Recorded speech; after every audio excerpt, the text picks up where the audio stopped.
सदाशिवसमारम्भाम् शङ्कराचार्यमध्यमाम् अस्मदाचार्यपर्यन्ताम् वन्दे गुरुपरम्पराम्। ॐ पार्थाय प्रतिबोधितां भगवता नारायणेन स्वयं व्यासेन ग्रथितां पुराणमुनिना मध्ये महाभारतम् अद्वैतामृतवर्षिणीं भगवतीम् अष्टादशाध्यायिनीम् अम्ब त्वामनुसन्दधामि भगवद्गीते भवद्वेषिणी यं ब्रह्मा वरुणेन्द्ररुद्रमरुतः स्तुन्वन्ति दिव्यैस्तवैः वेदैः साङ्गपदक्रमोपनिषदैः गायन्ति यं सामगाः ध्यानावस्थिततद्गतेन मनसा पश्यन्ति यं योगिनः यस्यान्तं न विदुःसुरासुरगणाः देवाय तस्मै नमः देवाय तस्मै नमः.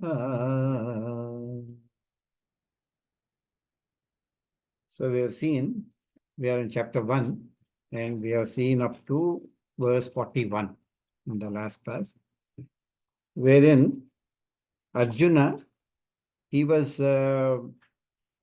as we said, this is Arjuna Vishada Yoga, because Arjuna, he becomes a samsari.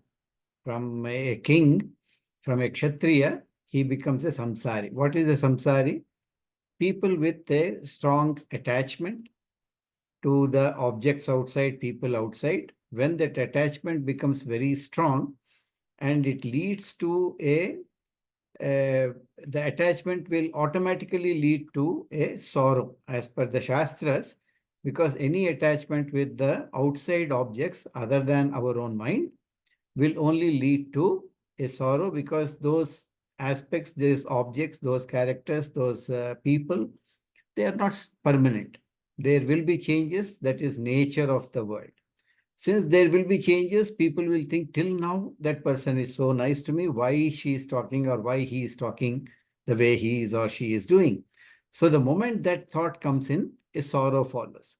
Greater the attachment, greater the sorrow. The moment sorrow takes over the mind, Shastras say that delusion will automatically follow.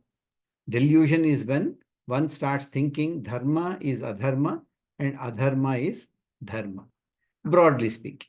Yeah. So this is the main gist of chapter 1, and that is the reason why it is called Arjuna Vishada Yoga. This is Arjuna Samsara Yoga. So Vishada is nothing but sorrow in a way. So sorrow becomes the central point. That sorrow comes through attachment with the worldly objects outside, and that actually leads to the problem that we are seeing in the chapter 1. And Arjuna is fallen into the trap. Why? Because he suddenly, out of nowhere, he got an idea that, oh Krishna, place my chariot right in the middle of the war zone between the two armies.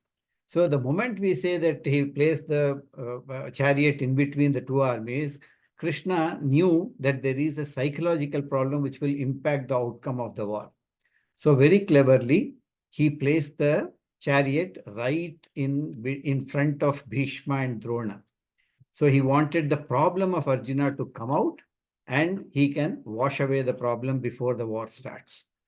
So that is how we have seen the aspect. And as expected by Krishna, the Arjuna fell into the trap of attachment, which was inbuilt in them. We must understand this, it did not come as a sudden thing to Arjuna. It was always there. His attachment to Bhishma and Drona known, to Krishna known to everybody. So it's only a question of time, it's a matter of time, as long as his focus was on Duryodhana and his actions. And so much so he says that he is a adharmi. He says that so much so in so many words. As long as the focus was on Duryodhana and Dusyasana and the 100 Kauravas, there was no problem with his mind, and he was very, very sure that he has to eliminate them. Not for the sake of kingdom, but for the sake of dharma.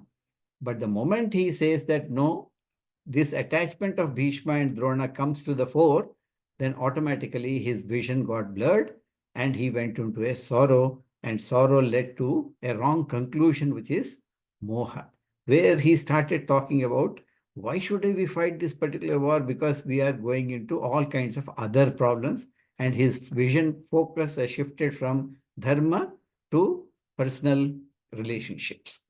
That we have seen. And while talking, you will find till 38 verse, his whole focus was on my people. Very, very clearly, Swajanam, Swajanam, Swajanam. You will find this word repeated again and again in chapter 1 by Arjuna. Swajanam are there, they are the people whom we are killing, and for them I'm trying to get this kingdom, and if I kill them, for whose sake we are getting this. So whole thing was Swajanam. We must now imagine what is happening in Dharma Kshetra, Kurukshetra. He is seeing Krishna and he is talking to Krishna, and obviously Krishna, we are seeing his absolute silence. He is not even encouraging, neither discouraging. And looking at this face of Krishna, I think Arjuna got the message that he is not getting carried away by this Svajana.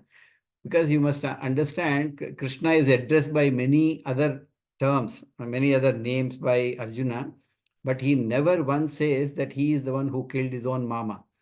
Kamsa. Kamsa was his own mother's brother. And when Adharma came into picture, Krishna did not blink an eye and said that, oh, is my mama, my Swajanam, how I will kill. That is over, finish. Sishupala, he agreed for 100 mistakes because he promised somebody, but 100, this one is over. Sishupala is over. So you are talking to such a person who is, for whom dharma is over and above everything. That is the times also, maybe it was like that. So he is talking and he is seeing absolute zero expression on Krishna's or sympathy coming from Krishna, as long as Arjuna was talking about my people, Swajanam, Swajanam. So Arjuna changes tactics from verse 38. He started 38, 39, and 40, and 41 also. You will see that he expanded his vision from Swajanam to Kulakshaya Kritam Dosha. So what will be the impact of killing so many men in the war of Kurukshetra, wherein many families will be destroyed. So he's now trying to justify his withdrawal by expanding. Okay, maybe you are a person who will not move by my Swajanam talk, so I will expand it. So he says, Yadyapyete na pashyanti lobopahata chetasaha kulakshaya kritam dosham mitra dohe chapatakam in 38. So it is kind of my own mitra droham. The friendship what we had, for them I am doing droham. So it's not correct on our part to do all that. And kulakshaya kritam dosham. And in 39 also you will see kadannagye masmabihi papadasma nivartitum kulakshaya kritam dosham. He is repeating that in third line. And prapasyadbhir janardhana. And he continues with that kulakshaye pranashyanti. When kulakshayam is pranashyanti, that is gone, kuladharma sanatana. That sanatana kuladharma will be pranashyanti. That will be taken out. Verse 40. Dharme nashte kulam krishnam adharmo bhavatyuta. So dharma will go off from all the society and only adharma will prevail. That is automatically will happen when families get destroyed. And apart from that, because majority of the people or most all of the people in those times, the people who die are men. So he says the people who are left behind are three only.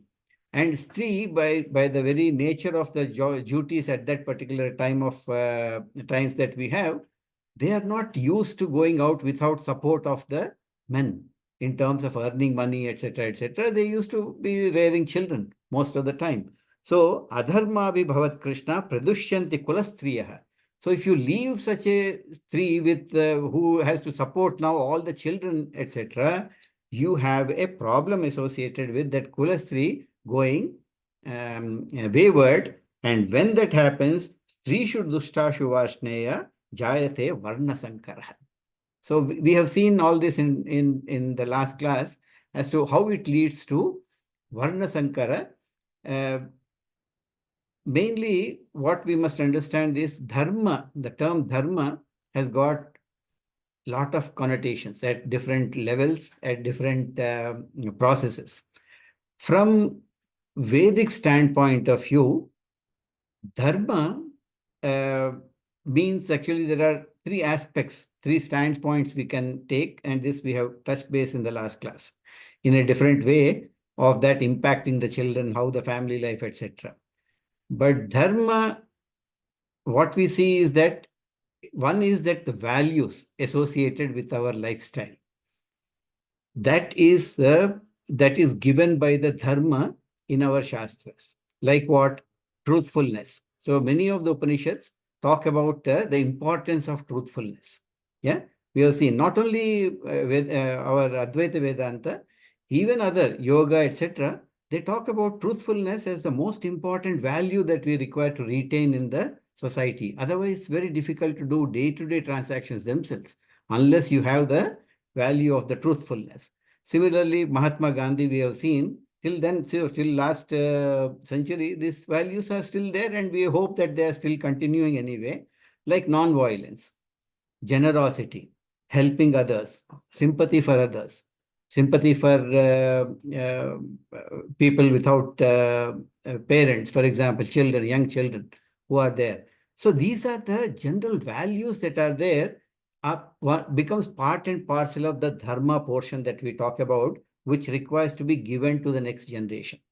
So when the family life goes, those values slowly disappear. Not very slowly also, maybe 2 generations, you will find that the children become very hard. Because what they are seeing is only hardness and in the society, in their life. So slowly these values will disappear. So dharma, from Shastric perspective, first value is values that should be there in the society.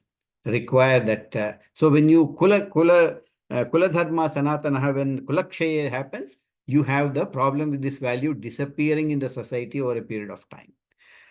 Second aspect of dharma in Sanatana Dharma, especially from Hindu perspective, Sanatana perspective, is the attitude towards the things and beings.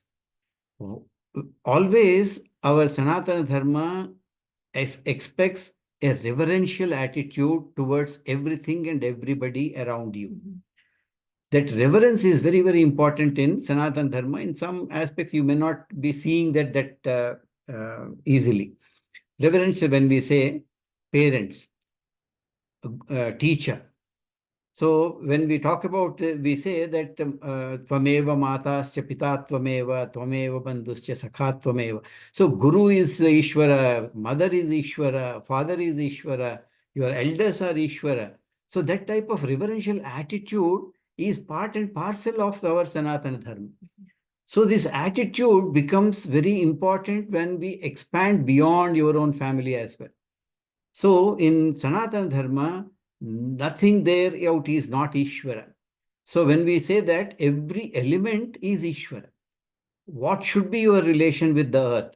What should be your relation with the air? What should be your relation with the water? What should be your relation with everything that we are seeing, fire, etc.? Everything becomes reverential in Hindu way of life. And how do we teach children this particular thing? Unless we have a family system from very early on, unless you teach these values to the system, these attitudes become a very important aspect of Sanatana Dharma. So when we talk about Dharma from Vedic perspective, second important aspect is the attitudes. And we see that these values, attitudes we may talk about, they're all abstract in nature. Yeah. Suppose we say that you have to be reverential towards your parents. What does it mean? Forget about reverence. When I say you must love your neighbor or you should love your spouse, how do we teach this to anybody? Unless parents themselves are expressing that in some way or the other. Anything abstract, unless you bring it to the form of name and form, nama rupa, teaching is impossible. You may have them inside, teaching becomes impossible. And for child to learn, there should be a process of expression of these abstract values in some form. You see what I mean? So that actually becomes the ritual. The third aspect of Vedic Dharma is the rituals. So all the rituals that you are seeing should represent certain abstract values or attitudes I am trying to teach my next generation and sustain them in the society in general. Unless we have these three in our mind, we will not know the importance of dharma when we talk about what is that dharma. So rituals actually become very, very important. And there also this value, as I mentioned, one of the importance of rituals is the abstract values and attitudes. They should be verbalized somehow. Verbalized both physically as well as through words. So that's why I can give an example. When you go to a temple, especially in the South India, the temples which are there, we call it Garbhagriha. That Garbhagriha is totally dark. You can't see anything unless there is a small lamp that is lit in the Garbhagriha. That with that lamp only you will see the face of the Devi. And it is so beautiful. When you see that, when the lamp is lit and the Devi is there or any deity is there in that, you will see that that particular thing is there. So what is the importance of this? When you don't have Deepam, when you don't have the lamp, totally dark, the Devi you cannot see. So Ishvara, unless there is a lamp of knowledge that is lit in your heart and mind, you cannot see the presence of Ishvara either in your life or in front of you. So that is an abstract thing that is being put down as a ritual in our Sanatana Dharma. Now, unless we know what it represents, people will say, I have put a 1011 bulb. What is this? It is so dark. We will have to remove everything and electrical connection is given there and everything becomes very bright. Oh, now I can see everything nice. But the value is lost in that. That abstractness that is involved with Ishvara, that you cannot search for Ishvara in a day-to-day outside objects like how you are seeing. It won't happen only with the knowledge of lamp that that thing is visible. Now that is lost. But every ritual has got certain abstract meaning, abstract value that is being taught to the next generation. Similarly, when we give dhoop, deep we give that, yeah, dhoop when we give. The smoke that comes in between, that means there is some kind of a avarana between you and Ishvara. Maya is there, which is preventing you from seeing the deity in front of your eyes. With your eyes, you cannot see because Maya has got that avarana shakti. That veiling power of Maya is there where Ishvara becomes difficult to be seen. And how that thing is seen is very beautifully, camphor is used in terms of giving that. So camphor represents the sublimation. So unless you sublimate yourself from the perspective of outgoing mind, etc., the presence of Ishvara behind you, it is very difficult for you to know. So these values you will see in Self-Fulfillment book, if you see, we can expand this to such a great extent.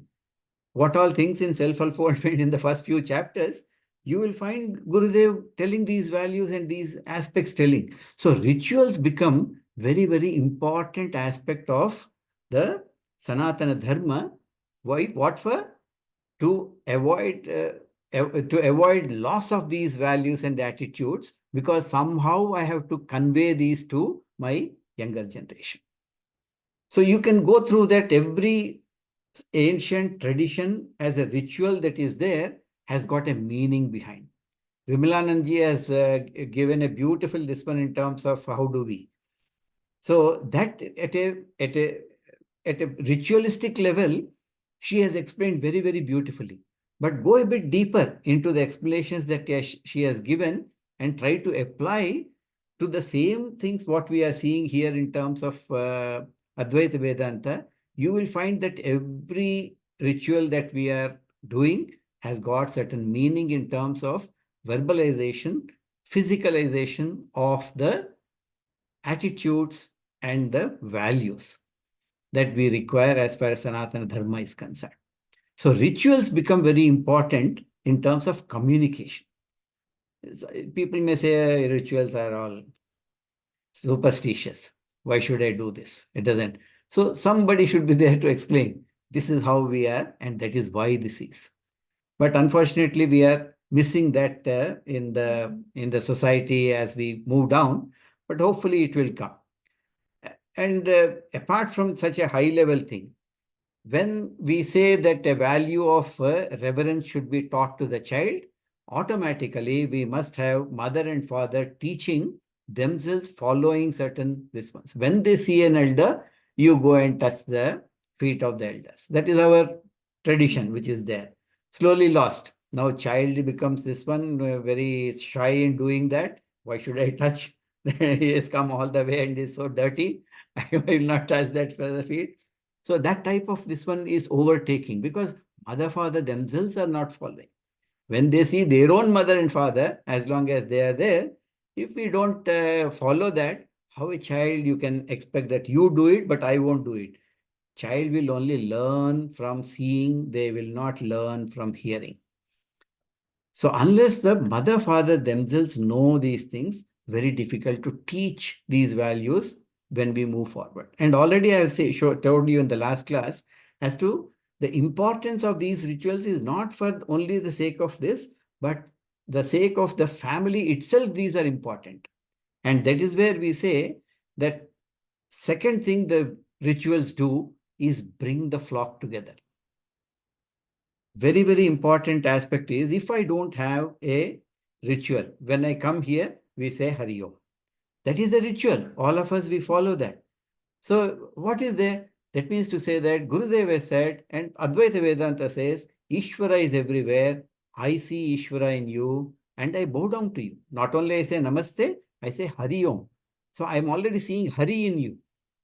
So more than just Namaste reverence, I am seeing Hari in you. So Hari is everywhere. The omnipresence of Hari is everywhere, and I bow down. So there is a ritual. Now this actually, wherever I go, this brings put together, people together. So when I go to Bangalore and I go to Chinmaya Mission and say Hari Om, they know. This guy knows Chinmaya Mission. So automatically it opens up a bit their mind to your presence to start with. And then once they will ask questions, we come together. So every ritual, actually the very important aspect of the ritual is to bring the people together. And this cannot be undermined or understated. The importance of the rituals cannot be undermined. Even between, for example, in a family between husband and wife. You may love the person, but every day morning, every day evening, we need not go and say, I love you, love you. But wherever there is a possibility to express that has become a ritual to keep the family together. Nowadays, this became more important. My father's time, maybe not that much. My time also not that much. But I see that in this ones, because the danger or the fear of losing the spouse is becoming more and more. So it becomes a ritual has started where you have to express, you have to tell, and you have to express that physically, that I love you, I love you, I love you. That becomes a ritual. Another ritual which I saw in many of the families is they will have at least one meal they will eat together. Now that becomes a ritual if it is possible. Nowadays, with everybody working, that may not be possible every time, but then at least say that every Sunday morning, lunch will be together as a family. Bring in a ritual, automatically the closeness will increase. So even at a family level, individual level, ritual becomes a very important aspect. Why I am insisting on that, even at the individual level, please remember ritual becomes a very important aspect, because you may say that I understand my relation with Ishvara is there in terms of this, but unless there is a ritual, I put that on daily basis, either as a meditation that I do, or a puja I do, whatever level. We have seen already in Upadesa Sara, the different levels of the relation with Ishvara. They should start becoming a ritual which will have the family together, family of you and Ishvara together. So this is actually the third aspect of dharma. Yeah, so rituals of keeping together, and if not, we invent rituals depending upon the current processes, so that this togetherness of the rituals become very important. So one is what is abstract, we require to communicate to the children, we require rituals for doing that. Another benefit of rituals is to bring the group together. This is benefit of this one. Now, this does not even include the other aspects of ritual which is supposed to give. Spiritually, this is supposed to give you punyam. If I go to temple, pray to the Lord, it gives me a punya associated with that. We are not even talking of that spiritual things which we get. Even at a very level of our this ones, the punya phala is, as per the Shastram, is the another thing which will come anyway. That Krishna will talk later. So we will take up right now. Arjuna is only talking about kulakshaya krutam dosha. So we are talking of only that. Now, when we see rituals, they vary from religion to religion. Even path to path. Path means panth we talk about. Say in Shaivism, Vaishnavism. So within Sanatana Dharma, there are so many panth, we call that. So when we have these, from religion, if we take that as religion, from religion to religion also, you find that the rituals vary. Yeah. And within the community, the rituals vary. Means in a Andhra, the rituals are different. In Bihar, they are different. You go down south, they are different. Maharashtra, they are different. So rituals from community also different. And all of them, we must understand why Sanatana Dharma is one-fold. All of them actually represent, only verbalization is different, but they represent a similar value and a similar attitude which is required to be taught to the next generation. You will find that this one, wherever you go, ritual you may find slightly different, but ultimately they are teaching the similar this ones. So religion only differs from standpoint of these rituals. When we come to Abrahamic religions like Islam and Christianity, it's a different ball game, because even the other aspects which they are representing may also differ. But one thing we must understand is when we talk about kulakshaya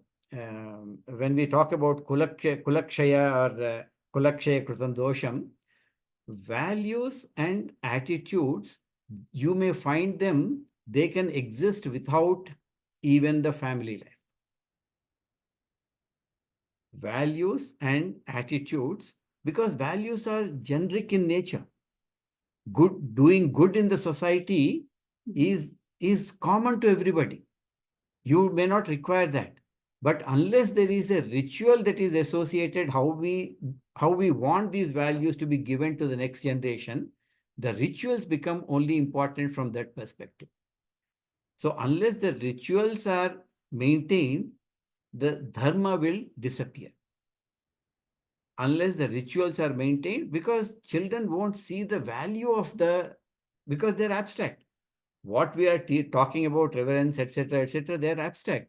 So children will not follow that unless a ritual is retained in the society. As a religion, we must have those rituals because we want to give them to the next this one. But if the rituals are intermixed between the two communities, because this is the reality that we are seeing.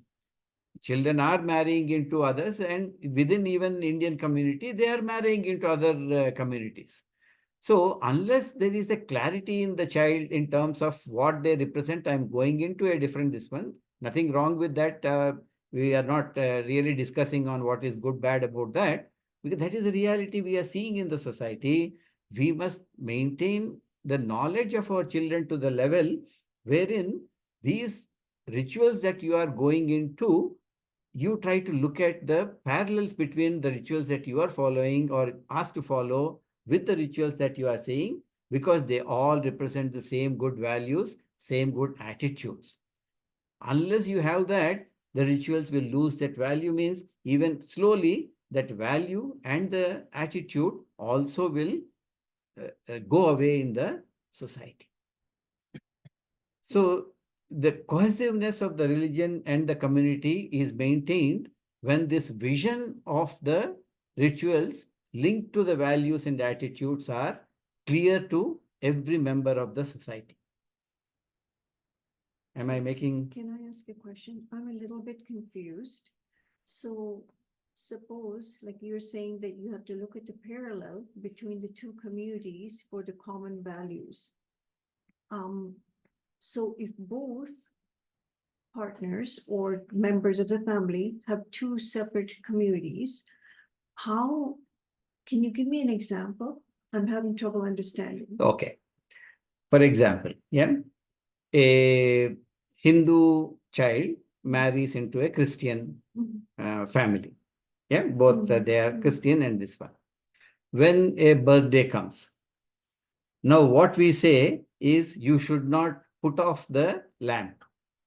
So in our this ones, when a birthday comes, we light a lamp in front of the Bhagwan, and we say that let this lamp be a lamp of my knowledge, where I am going to improve, and Ishvara, give me that ability to improve my knowledge, both in terms of material knowledge, which will improve my standard of living, and also that knowledge which will improve my inner spiritual knowledge.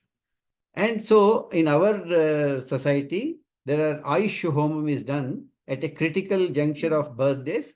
Ayush Homam is done.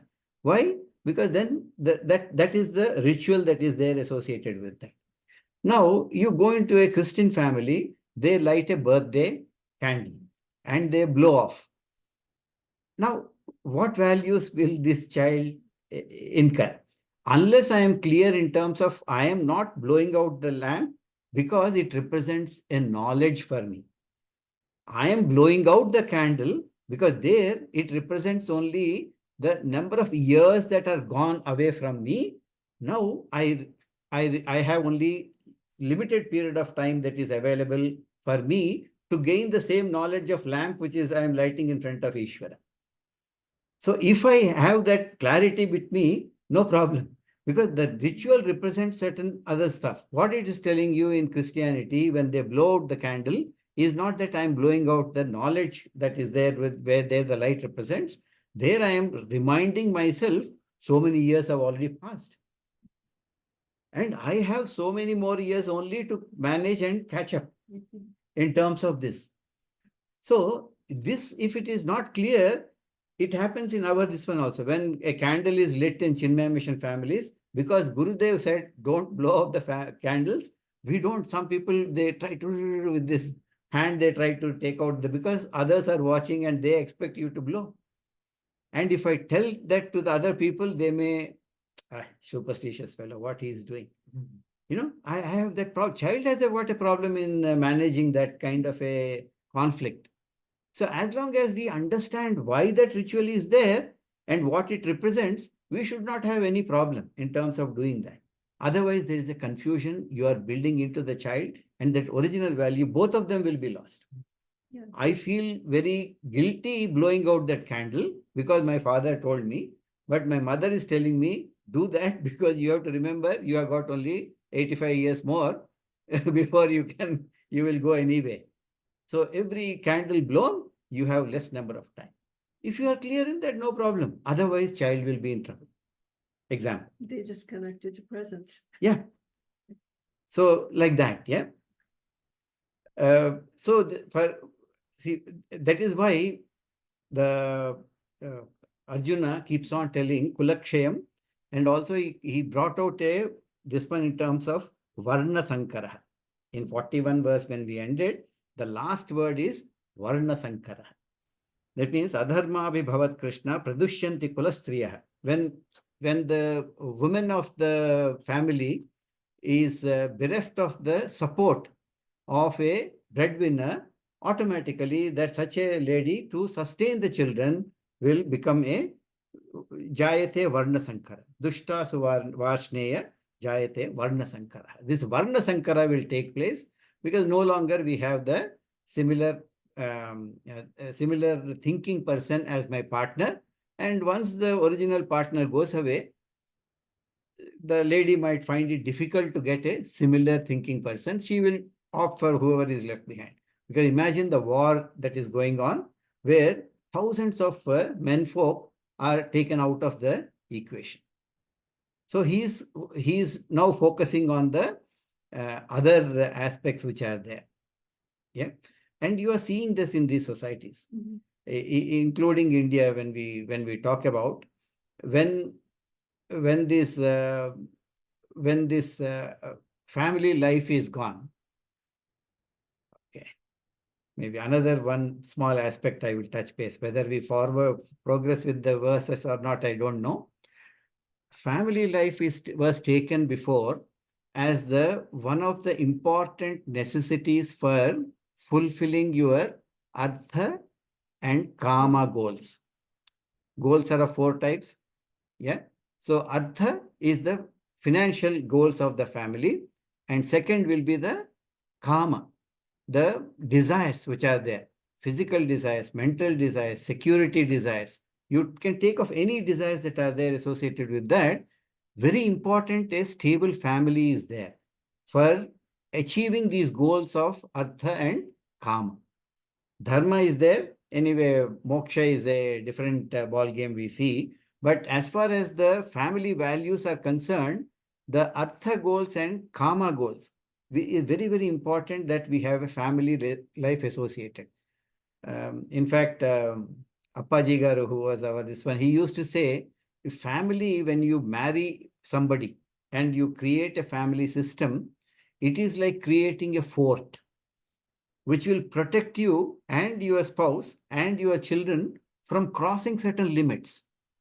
So we have certain physical stuff also given. For a lady, a Mangal Shutra will be there. For a gent, maybe a Janevu will be there. So you have certain things physically kind of reminding you again and again. Although your mind may be going, you see something very beautiful, you are attracted, but I require to have a fort within which I should go ahead with, because these are natural. Artha and kama goals, they are very, very natural for a human being. So kama, when we talk about a love, a desire associated with whether it is physical or any otherwise, you should have certain values, certain boundaries. So family is that boundary, that fort that is creating within which you can have these goals fulfilled. Now, if suppose one person goes out of the family, especially a breadwinner goes out of the family life, then what will happen to persons who are left behind is poverty becomes a normal thing that is followed. If a man or a woman, whoever is earning member is taken out of the equation, you have a problem. So since this has become, family has become less and less, and I'm talking of extended family. Imagine even if a person goes, grandfathers are there, mamas are there. That's why you saw Arjuna in the initial things. He says, what I'm seeing is full range of my relatives, and everybody is going out. What will happen to the children? That was his concern when he talked about that.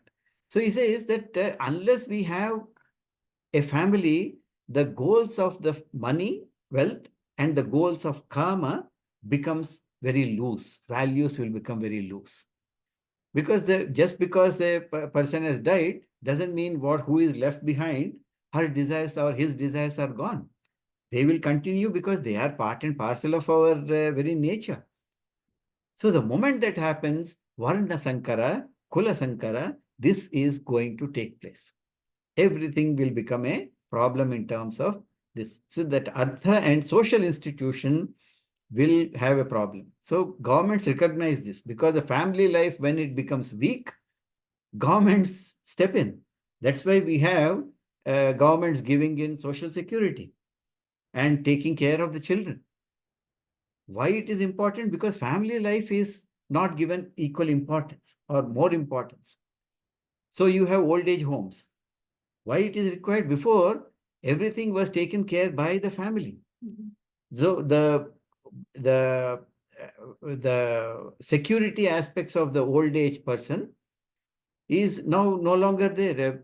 Child says individual rights. So as I mentioned, we are moving away from duty-based society to a rights-based society. Once a rights-based society is there, every child independently thinks that I have a right to be my own. Why should I bother about my parents? Now, if they are dragging me and they are responsible for bringing back my career, so good, bye-bye. So when that happens, automatically what we are seeing is that the values, reverence, as I mentioned, those two will disappear from the society. And that is happening, and that is the reason it is in these societies. Although it is, I still feel even every society, every person will have this. Many people do take care of their old parents, not because just because they are of a certain race, they are doing that. No, but you see that more and more are there, percentage wise, they are more. And that's the reason government had to step in. They have the social security, etc., etc. But by doing that, what's happening nowadays in USA, I keep hearing these debates when they happen, especially in certain societies, certain communities, where the prevalence of man is no longer required because they are getting more money from the government rather than having this person in the house. And that actually is creating a lot of trouble with the children in terms of drugs, in terms of alcohol, in terms of many other behavior problems. So there has to be a balance that every government should put across in terms of how much do I support without this value. It should not be more than this in terms of managing the family life vis-a-vis the government support. But unfortunately, we are moving into it because that is how the modern way thinking is going on. So you find that families break and you have issues with the children more and more. Yeah. Anyway, so we have a lot of live-in relations, etc. Because once you agree into a married life, then going away separating becomes difficult. So they have come out with this live-in relation, etc., etc. I'm not telling this good or bad, but even live-in relation can be excellent as long as the love is retained, family is retained, these values are retained, and the rituals are retained in terms of this. Yeah. Okay, 816. Okay.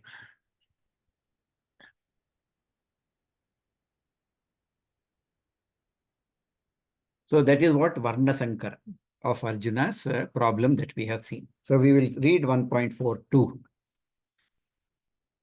It's this. Sankaro narakayaiva, Sankaro narakayaiva, Kulajnanam kulasya cha, Kulajnanam kulasya cha, Patanti pitaro hesham, Patanti pitaro hesham, Luptapindodaka Luptapindodaka. So he means indeed. Indeed, Sankara Kulasya. Sankaraha, intermixing of the family. Kula is the family. Eva Narakaya will definitely, Eva Narakaya will definitely be the cause of the hell. Eh? Kulagranam for the destroyers of the family.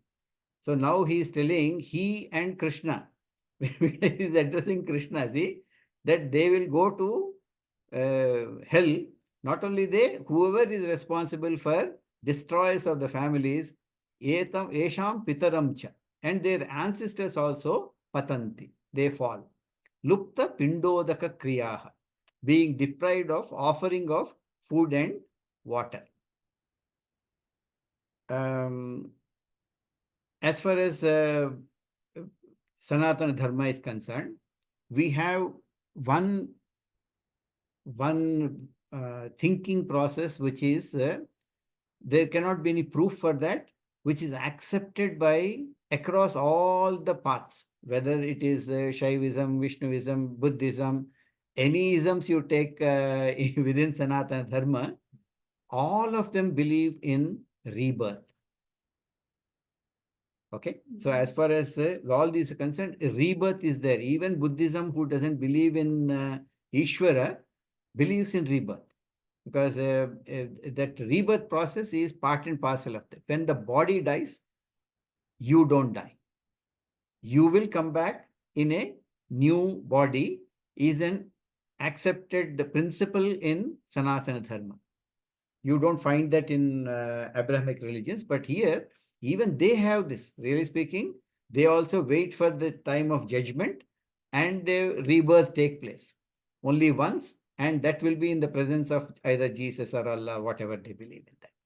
Even within our this ones, for example, Hare Ram, Hare Krishna, believe that people go to Golok, Vrindavan or somewhere, where in the presence of Krishna, they will achieve mukti, moksha. So it's not a very alien this one. Maybe it came from that thinking process, we don't know. But even within ourselves, there are places where you go to Vishnu Loka, you go to Devi Loka, like that. You have such a belief systems which are there for the rebirth process that happens. We are talking of mukti where the rebirth process itself is negated. You don't require to be born again if you have moksha. That is the ultimate. But as long as you are there in the samsara, this birth and rebirth is something which is not, it's not avoidable, so to say. Now, when we have a belief that I am going to be reborn, and that automatically means my ancestors are also will be reborn. So we have that aspect of our thinking process where blessings of the ancestors is the most important aspect in our way of life. Many of our goals, dharma goals, many of our rituals are all in terms of getting this blessing from the ancestors. It's one of the very, very important, because they're alive.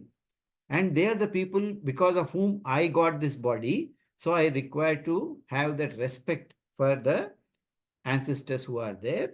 And that is the reason why I require to take care of them. Astika, very term astika means one who believes. Normally we think it is belief in Ishvara, which makes you an astika. But actually the term astika also implies you believe in something is there beyond this death and birth of this body. So there is a past and there is a future for you, and this is only small part of that long journey you are having in this world as a jiva. That is how we think about. And reason for doing that, possibly when the rishis have done that, they must be having the vision in terms of how the creation has come about. But more importantly, they are seeing the people around. What can explain a 3-year-old person who is a high vidvamsa in terms of music. Child prodigies we see, we feel that it must have come from somewhere. We can attribute it to DNA, but really speaking, that is not 100%. The same DNA is going through so many people, but one child in so many will become a child prodigy. So, and some people have got a very clear memory of past births, a recorded this one in both Western and Eastern societies. You have that recorded people who go and recognize their previous spouses, partners, etc. So when they say also all that, there must be a reason why, how this is be getting transferred from one life to the other life. And obviously that means that I am not the body is not the end of my definition. My definition progresses from past lives to future lives. Present life is only one of them. When I start thinking about that, getting the blessings of my ancestors become a very important ritual. So Shraddha becomes a very important ritual in Vedic philosophy.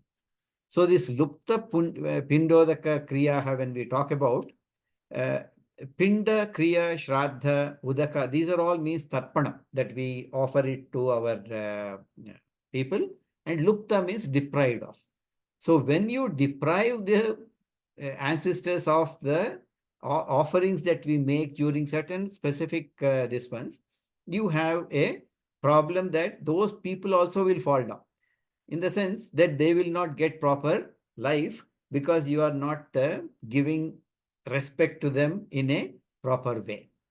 In fact, all the rituals, wherever there is a family gathering in terms of a puja, etc., one of the things that is done is called Nandi Shraddha, wherein the head of the family, whoever is there, for example, in Tarun's marriage, my father and mother both are alive, so they have to sit and they give the Nandi Shraddham, it is called, they give respect to the at least 3 generations before them.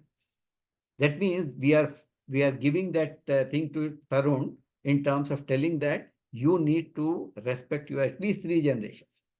Before that is okay, maybe they have taken birth already. So at least up to 3 generations, people are remembered. They are offered this pindam in terms of this. That is more or less respect that we are giving. So this becomes a very important ritual when we do. And Arjuna here is telling that by doing this, are uh, we are denying our ancestors of proper respect. You must have heard about Pancha Yajna. We have must have heard through many Swamijis. So anybody who is there got 5 many important yajnas. As a grihastha, one requires to follow. One of them is Pitru Yajna, means remembering ancestors and giving appropriate respect to them at every function that you have to gain their blessings becomes part and parcel of the grihastha's important ritual. They have to do that. Sometimes we get confused between these 5 yajnas, Pitru Yajna, Bhuta Yajna, Deva Yajna, which is there associated with that. So some people say, instead of Pitru Yajna, can I just do Annadanam? But there are so many orphan children here. So I will do Annadanam instead of, who is there? I don't know whether that person is there or not. Why I am wasting my food and effort and water going to Ganga and pouring it there? I can give it to the child here. But what Shastras are telling is, no, Pitru Yajna is different from Bhuta Yajna. You, just because you have giving it to orphans doesn't mean you stop that. We have these things coming up again and again in the society. Deva Yajna is the third one, for example. Deva Yajna is our respect that we give to the Deva, the Ishvara, or whatever form and name that we have. For example, people always come out when we do a Shivaratri, this one, we pour milk on the Shivalinga. So people have objection. There are so many children who are not having milk. Why you are wasting milk here? So the concept what we have in our Shastra is, only few children around you who are in need of this milk. But there may be hundreds and hundreds of other children whom you are not seeing who require this milk. By offering it to the Ishvara, I am remembering all of those children, and Ishvara, I am requesting to take care of all of those children and provide milk to all the children, all the calves, everywhere. Now, that is only a concept that I am working with. As long as that value is there in me, I not only work towards giving milk to the children around me, but I will also send money to save the children in terms of managing, because I have got that thinking in me that Ishvara is taking care. And how Ishvara takes care? Through the people. So by doing this, I am actually looking at the higher. So I cannot replace Deva Yajna with Bhuta Yajna. What I am trying to say is that these 5 yajnas that we talk about becomes important from the Gruhastha point of view, and this is the overall vision and the value system that we are building in the society. And once the rituals lose meaning, then it will impact the overall values that we retain in the society, and also in terms of our own uh, ability to propagate these values to the next generation. So he says, by doing this, the lupta pindodaka kriyaha, lupta means deprived of, I am actually depriving of my own this ones. By doing that, what will happen? It will impact the karma, my own karma. Karma not in terms of action, but we have that karma of prarabdha karma, sanchita karma. So there is a punya associated with this. There is a papa associated with that. By not taking care of my ancestors, I will gain papa, and that will push me into the put me into the hell associated with that. So uh, these are all linked to each other in terms of that. And when we take out the men out of the equation in this war, that is what will sankaro narakayaiva kulajnanam kulasya cha. So varna always have got varna and ashrama link with each other. Ashrama is the status of your life in where you are. Brahmacharya, Gruhastha, Vanaprastha, and Sannyasa. The 4 ashramas are there. Every one of us go through. Each ashrama has got certain aspects that you require to take care. As a Brahmacharya, you require to be a Brahman. Why? Brahmana requires you to gain knowledge. And once you become a Gruhastha, you don't remove that Brahmanatvam, but you require to bring in the concepts of Kshatriya and Vaishya into your life, because you have to earn money, which Vaishyas do, and you have to protect your family, not only your immediate family, but others as well, who depend on you. So as a Gruhastha, I require to take care of brahmacharis who come in. It used to happen. My own father, when he studied his BSc in a different town, he used to go to different places of people because he didn't have money. Grandfather couldn't afford that. So he used to do as a brahmachari, go to the people whomever is, he doesn't know where he will get the next meal. He goes from family to family, they used to feed. That used to be the system. So as a Gruhastha, it becomes important that I recognize that duty of mine in terms of understanding and bringing in. Now, of course, the government comes in with a student loan and put pressure on them in terms of taking the student loans, and they are indebted for next 30 years. Anyway, that apart, as a Gruhastha, there were certain dharma. So as a Varna and Ashrama, they were closely linked to each other. So as a Gruhastha, my Brahmanatvam will have to take a back seat, whereas my Kshatriya and my Vaisya requirements will become more. And when I move to Vanaprastha, wherein I don't earn money anymore, retired life, I go into Shudra. I need to do service to society, service to my own family, taking care of my younger grandchildren. Becomes, you are a Shudra then. You're not really Brahmana or anybody. You are doing service to the other 3. My son is earning, my daughter-in-law is earning. They become the earning members of the society. Now I become one who support them, provide service to them. And not only that, I expand my service in a society because my own grandchildren are now growing up. Now I have more time and I do other activities associated. But slowly I bring back my Brahmana aspect also into this end of Vanaprastha of learning and looking after my own future. This one.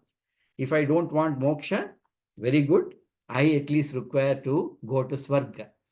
So I go to more temples more often. I do rituals more often. I do take care of Annadana more often because I have money and I require to spend it for the society. And when I become sannyasa, then everything will be off. Even varnas, all varnas you can throw away, and your relation with Ishvara is the only truth. That is how the rituals and the society have been structured. Varna and ashrama become very close to each other.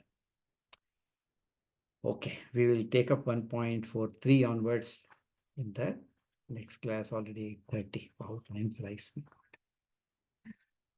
Om Purnamada Purnamidam Purnat Purnamudachyate Purnasya Purnamadhaya Purnameva Vasishyate. Om Shanti Shanti Shanti. Harihi Om Shri Gurubhyo Namaha. Harihi Om. Thank you, everyone. Thank Any you. questions? Thank you.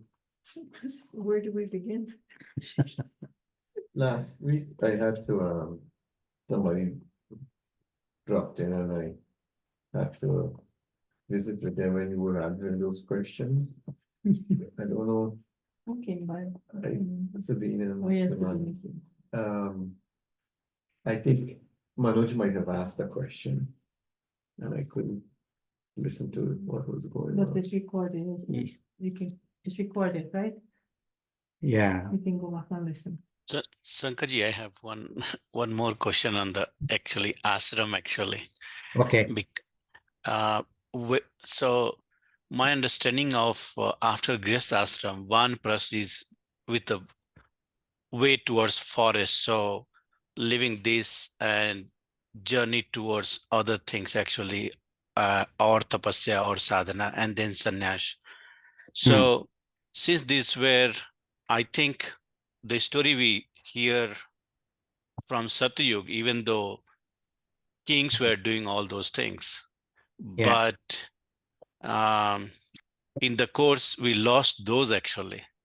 So we everything point towards the grihastha and around grihastha the different circles. Okay, so a few people were doing, but I think mostly we lost that.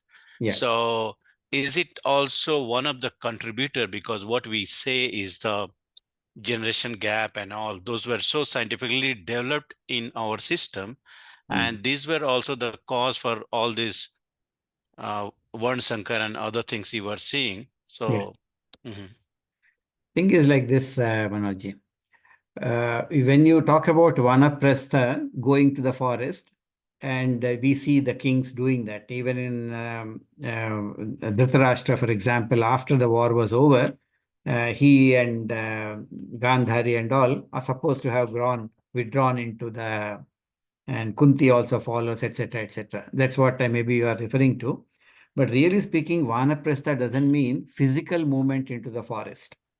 Vanaprastha is actually your tapas, as you rightly pointed out, a penance to reduce the noise in your life.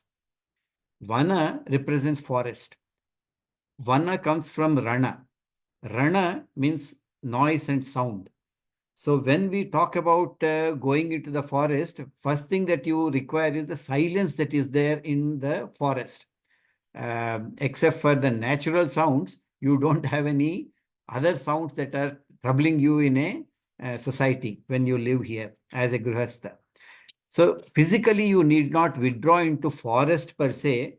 Physically, your thinking process, your ritual process should reduce the noise level in your mind, so that more and more you can go into a tapas kind of an environment in your own life. So you don't let the day-to-day problems of your son, your daughter, your children, your grandchildren affect you more and more. Vanaprastha is developing that insulation between you and the world. That is the Vanaprastha. The moving around in the forest is not a physical moving around in the forest. It is more and more detaching yourself from the attachments that produce sound in your mind. That is Vanaprastha. If you take that into account, you need not really move. That ritual which used to happen before may have gone. Some people in Vanaprastha don't go into forest, but they go to the Tirtha Yatra. Tirtha Yatra is nothing but a crossover. Crossover to what? Crossover from my attachments with the world to attachments to Ishvara. So again, a ritual has come in that there are some kshetras, punya kshetras that are developed. Kashi, Mathura, you have in the south, there are so many punya kshetras that are taken into account. People go and spend more time there. Why? Because I want to get rid of my attachments. My sound, this one will slowly reduce. My attachments means the noise in the mind reduces more and more. That becomes vanaprastha for you. If you Yes. from that perspective, you can retain, but Yeah. I agree with you that there is a loss of values in the overall system, not only in vanaprastha. How many people as gruhasthas are supporting all for panchayagnya that we talk about? Not many. Unfortunately, the pressures of the modern living also might have contributed along with the population controls that are required associated with the Indian way of living. But these are things which are automatically there. But I think the value systems can still be retained for even for 10% of the population who want to follow. If we can maintain them somewhere in the background as a society, I think that is good enough in the Kali Yuga. And one more quick question. Actually, I enjoyed your this answer, because in the mind, even though we are doing jobs, but after certain age, mind is going towards other direction, not going towards the driving force is not the money. It's something else. Something is lacking. So, and might be you are right. We are doing the job during the Banprastha also. So the conditioning, the we know in the we do the puja of Kul Devata, then Gram Devata, because some calamity, anything is coming, that is also taken care of. But we are coming from directly from Brahmaji, then Kashyap, other rishis, then everyone is kind of descendant from there. So why we are restricting ourselves to last 3 or 4 kind of the generations to worship? Why not directly to Brahmaji? There are two ways of looking at this world. One is Vyavaharika Prapancha, where Brahman we talk about, we are looking at the moksha. So that is the fourth goal. Fourth Purushartha is moksha. When your Purushartha is moksha, then all these 3 generations, everything does not really matter at all. And that becomes your sannyasa level. So it's not necessary that you go through all the 3 phases to become sannyasa. Shankaracharya became sannyasa without going through grihastha. And very likely by the age at which he has become, whether even brahmacharya he has completed, we don't know in general terms, because he comes from a different level of personality. Yeah. So the moksha, when is your purushartha, then these 3 generations, 4 generations, everything will be going out. The 3 generations that we talk about is when I don't accept moksha as my purushartha, I am looking at dharma as my purushartha. When dharma becomes purushartha, my immediate problem is I don't have control over my prarabdha karma that I will be getting and what kind of janma I will be getting in the next janma. So I may become a mosquito because of the prarabdha karma that is coming. I require to control that. That is when the Pancha Mahayajna, everything becomes important. I require to take care of Deva. Why? Because I want to take a good birth in the next this one. So I have to I have to gain enough punya. I have to do Manushya Yajna because I have to get again Punya associated with that. So all these things become important only when your Purushartha remains as Dharma. Ardha Kama anyway required for my day-to-day living. But if Dharma becomes my Purushartha, then only all these things will come.